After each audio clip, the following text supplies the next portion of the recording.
Open to you. Coach, I know you've been asked this question a lot, but the return of Dante to the defense this year just really kind of, advanced from where you guys were last year and made you a much better defense. How important was him, coming back from that injury and really leading the defense this year? Well, it's been particularly significant for not only our defense, but the entirety of our football team. And Dante's leadership has been tremendous. Players respond to him quite well.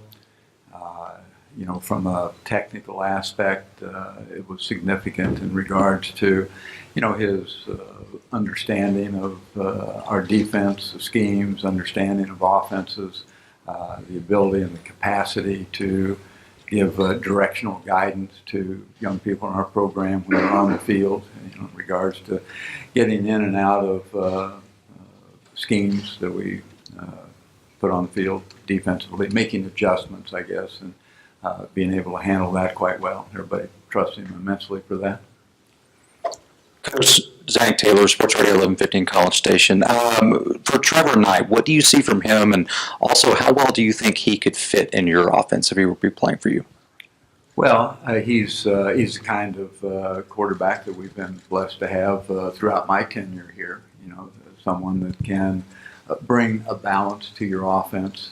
Someone who can run it, execute all the option type stuff that exists in college football today, and throw the ball around quite well. And I think also, it's kind of like Jesse, and that he's a young guy that seems to have command of their offense and schematically how they do it, getting into the right things and out of the wrong things. So, and that tells me that he has quality leadership as well.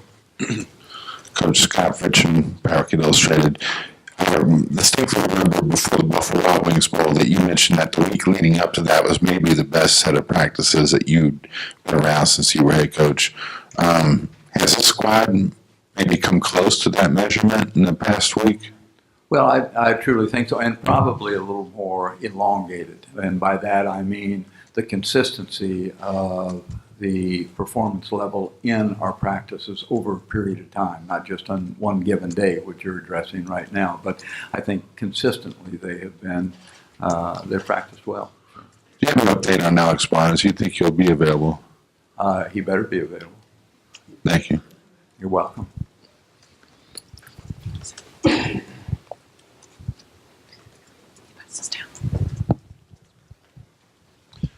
Coach, Jesse Ertz has fought through some injuries this year, and we kind of saw that all come together at the TCU game. What does his leadership mean on the field and in the locker room beyond his skill set as a runner and thrower?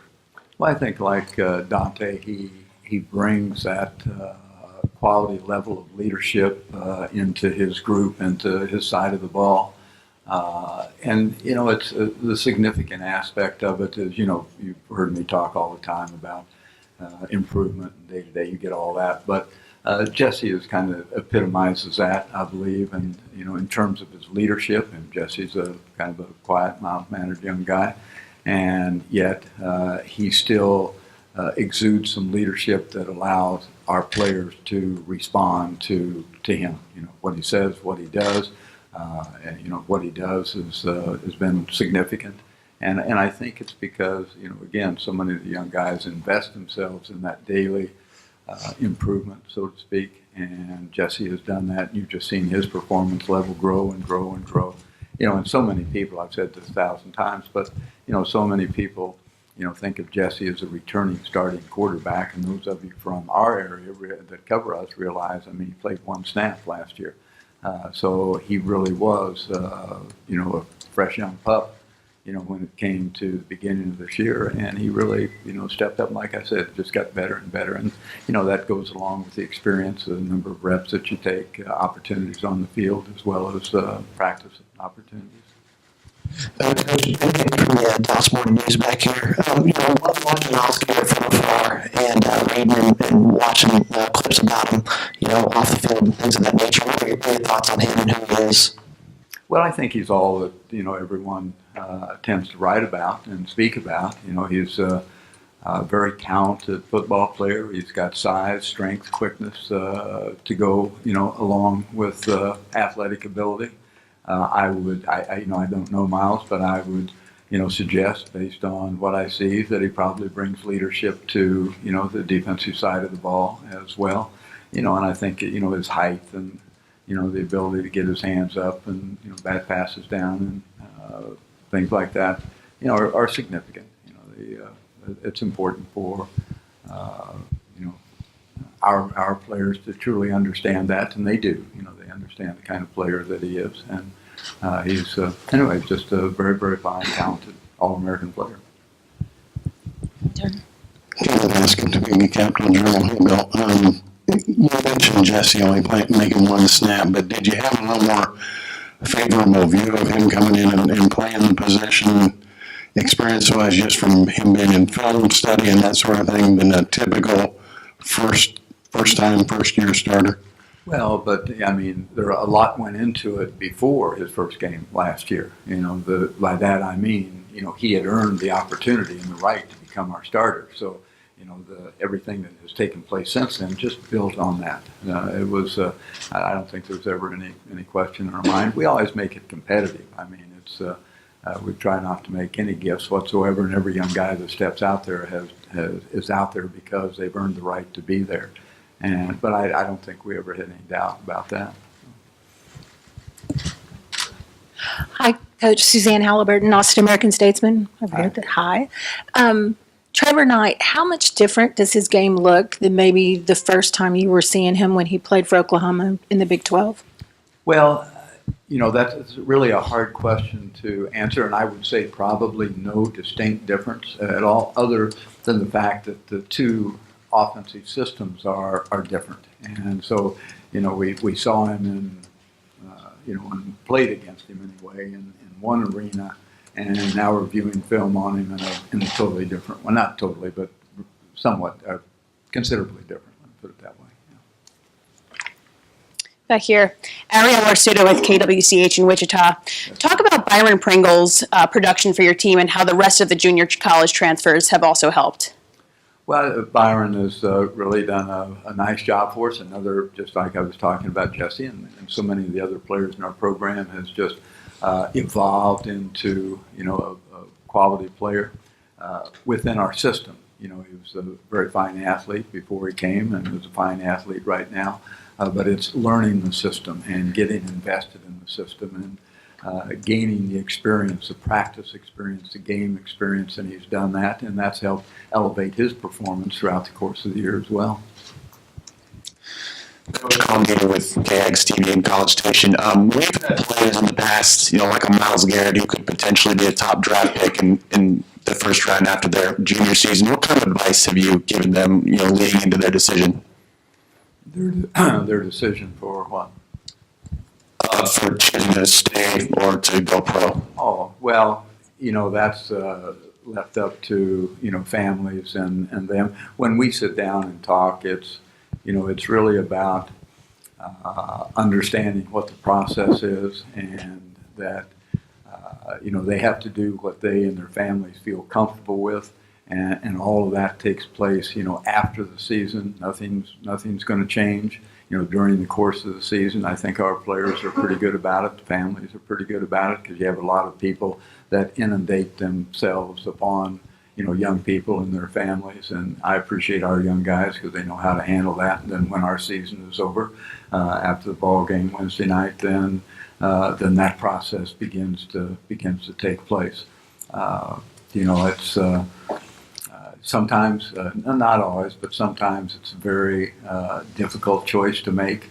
And, so much of it depends upon things that you cannot be aware of until draft day, and, what will happen, where will you go? I've seen young guys that have the anticipation to go extremely high, and that doesn't happen. I think the evaluation process has gotten better and better and better over the years, and the projection has gotten better over the years, but there's still a lot of misses out there and that have been in both directions. So, it's we put together. We have a group of people on our campus that have an investment in young people and have an understanding about draft procedures and NFL, as well as some other facets of a young person's life, and we open it up to all of our seniors to meet with their parents and that counsel if indeed they choose to do so. The agent deal is always significant, and I don't discourage agents. I think in this day and age you almost have to have one, and so we provide opportunities for young people to evaluate the agents that have an interest in them, and we do so through the NFL and through the Players Association, and they provide a great deal of significant information that we can share with players, and we also invite the players that if they have interest in certain agents to bring them in and meet with the counsel that we have. A variety of different things like that, I think, to try to make the process as good as possible for young people in our program. Coach, what scout team players caught your eye during these bowl practices? Where's that question coming from? Right here. There we go. Well, that's a pretty good question. I think a lot of Logan O'Day is probably the one guy that stands out more than anyone else. And Logan, works on our scout squad. He's a senior in our program. He's been with us a long time, and he takes such immense pride. All of us, all coaches talk to young players that are invested in that scout squad environment, and normally, they're probably a little younger players than that who have the opportunity really to compete in that environment and catch the eye of other players and coaches. And it's a way to make your way, so to speak, in a program. And here, Logan has been in that environment, virtually all of his career, but he cares so much. And, here he is, a senior, and really, at the end of the day, in all honesty, what's he have to gain from it? And, what he gains from it is what's really significant in life, and that is his values. And so he has a great grasp on hard work and dedication and commitment and being a great teammate, and all those things that we, address all the time. He's really, invested in that. So I'm very, very proud of him.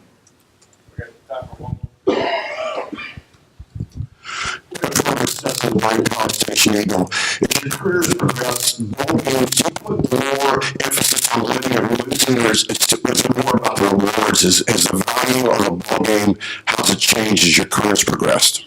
Well, it really hasn't changed at all, and I think, I've been to, where's Sean here? He could tell me, I think 27 bowls, and the process has never changed. The process is the same as it would be from game to game to game.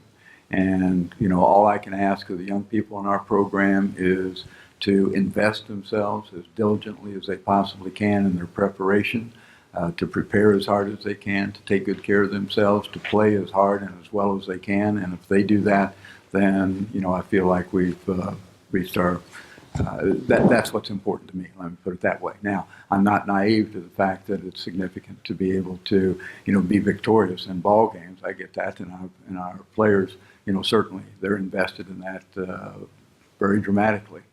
But again, life is about day-to-day process and how well you do what you have to do on that given day, and a value system. And those are the things that we put emphasis on, and with the feeling that.